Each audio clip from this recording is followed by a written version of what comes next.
To make a race car go fast, you need lots of grip.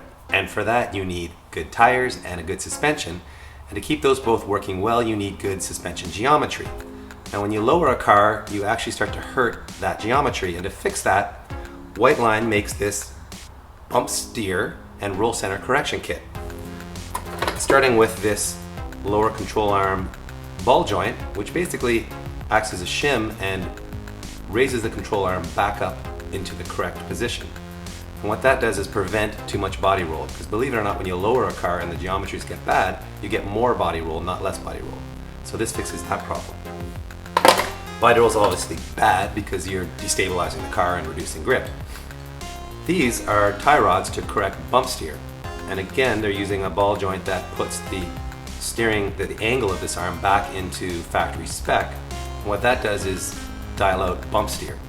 Bump steer happens when the suspension compresses, the tire wants to turn out, and that tends to cause understeer. And it's only happening on the one side of the car, so it makes the car less stable.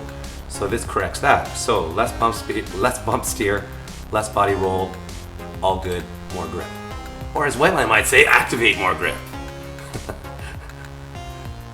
Whiteline literally makes replacement bushings for just about every place on the FRS.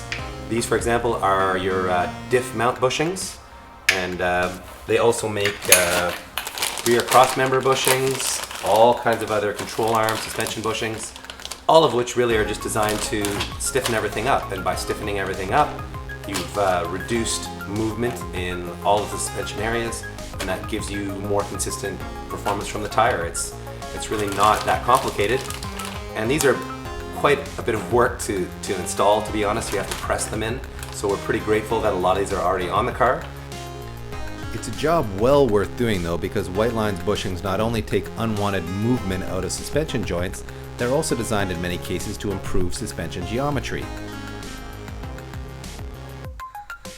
And as you can see from Peter's comparison of the tie rod ends, the Whiteline units use a taller ball joint, and that puts the angle of the steering arm back into factory spec and gets rid of any unwanted bump steer. In the continuing saga of what's missing from the Targa FRS, when we got the car it had no front sway bar, probably because they had a big turbo downpipe in there, and the rear bar was disconnected. So rather than putting a stock front bar on, we've opted to upgrade to these Eibach Sway Bars. They're cold form tubular bars, and they're both much stiffer than stock, obviously. This is 25mm front, 19mm rear, and they're both adjustable. So they've got two positions, which will allow us to change the attitude of the car. We can, change front to rear roll rates. And just as importantly, it'll control body roll. And at Targa, that's really important because the roads are so rough there. We don't want the car rolling over and bottoming out or hitting a big bump. See, they all come out easy. Going back in, it's a whole different story. Don't be as stubborn as I am, because this bar isn't going to fit without pulling the exhaust off its hangers. After that, it's all smooth sailing. We're in. Sweet.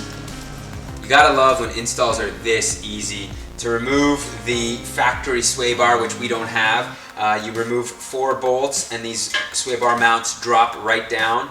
Then you bolt the new bar up and you bolt it back inside and you're done. It's as easy as it comes. Yes, I'm wearing long underwear in the shop and it's the middle of August, but that's because this is Alpinestars Nomex underwear designed to keep the most important parts of me safe in case of a fire. I've also got this new GP Start outer layer.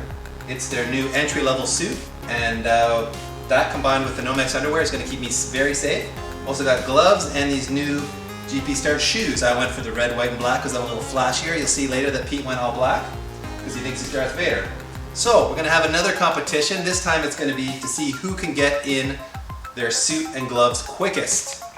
It's that simple, and I'm probably going to lose. So before I jump in, I should point out that not only is the GP Start FIA and SFI certified and 2 layers of aramid, so it's lightweight, it's also got a boot cut leg, so I should be able to jump in it with my shoes on. All right, PT, give me a countdown. Let's do this. 3, 2, 1, go. All right, I'm already spazzing. Come on. Oh, there is a little cup underneath the boot. leg that you gotta try to get past. Come on. Oh, no, I was stuck. Oh, all right, that's good. That's good. Don't get my junk caught in the zipper. Oh, that was the wrong technique. Actually, that wasn't so bad. Let's go. Zipper. All right. Oh, zipper. Waistband. Twisted. Done. 29 and a half seconds. Not bad.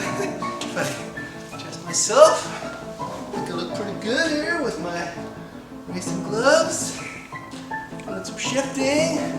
In a previous life, I was an underwear model, so I should be able to kick Dave's ass in this. Count me down, buddy. 3, 2, 1, start. Man. Oh, little dance action. Kick it through. Up we go. Now let's see if the zipper jams. Nope. Oh, look at that. I'm just gonna have so much time to slow down. Oh! You son of a bitch. 17 seconds. Oh, look at that. I told you I was fast. Yeah! Alpinestars rules!